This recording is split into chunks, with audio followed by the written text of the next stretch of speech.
Biden as president-elect. January 20th, we'll see the transfer of power.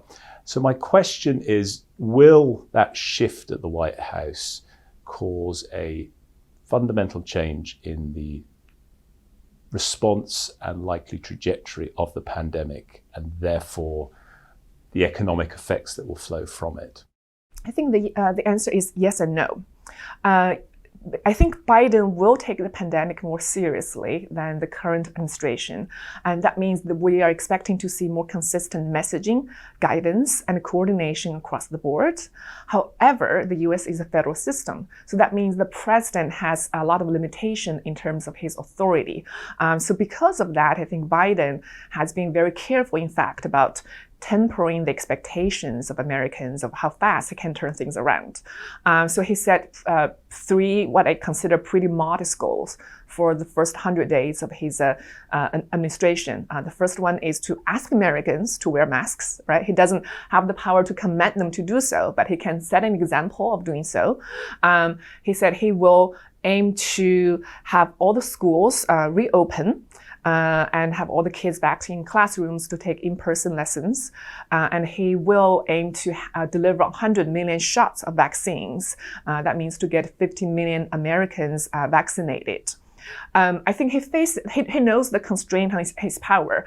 He does not have the authority, again, as we said, to command Americans to wear masks. He does not have authorities to demand schools to reopen. He does not have authorities to either to shut down shops or ask Americans to stay at home.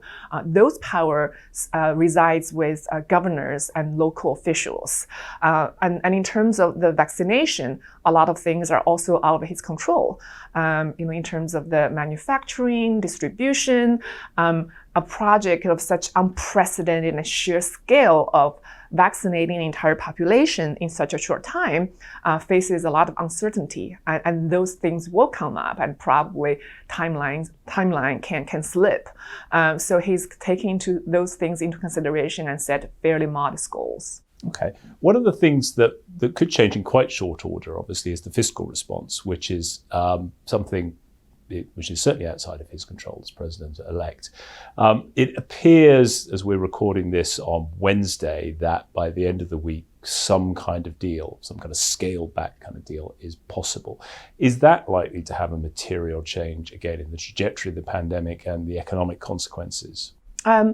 It won't have huge game-changing impact on the trajectory of the pandemic, but I do think it will kind of lighten the hardship of individuals and small businesses face in the US, right? So it is sort of like using the structure that has been set already through the $3 trillion fiscal spending to help the jobless and help the small businesses who face the most of the, shoulder the brunt of those shutdowns.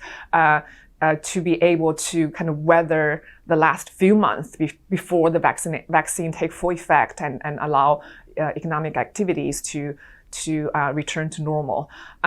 So probably, as we said earlier, that the US does face the risk of a shallow second dip in terms of economic growth.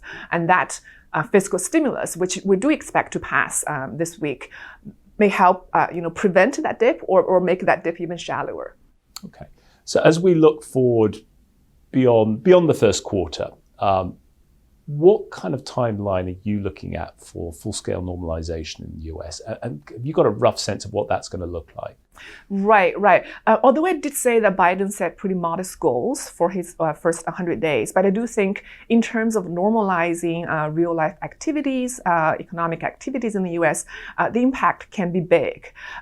So the first 100 days will take us to the middle of the second quarter, right? Even if only 50 million Americans getting vaccinated, but that means the most at-risk population, the frontline healthcare workers, those people who live in the nursing homes, and probably people with vulnerability, with chronic diseases, will get vaccinated, and then we can expect to see the hospitalization as well death rate to come down sharply, and that will allow the healthier population to go about business, go to schools, you may perhaps even go to retail shops and go to theaters and have a drink outside.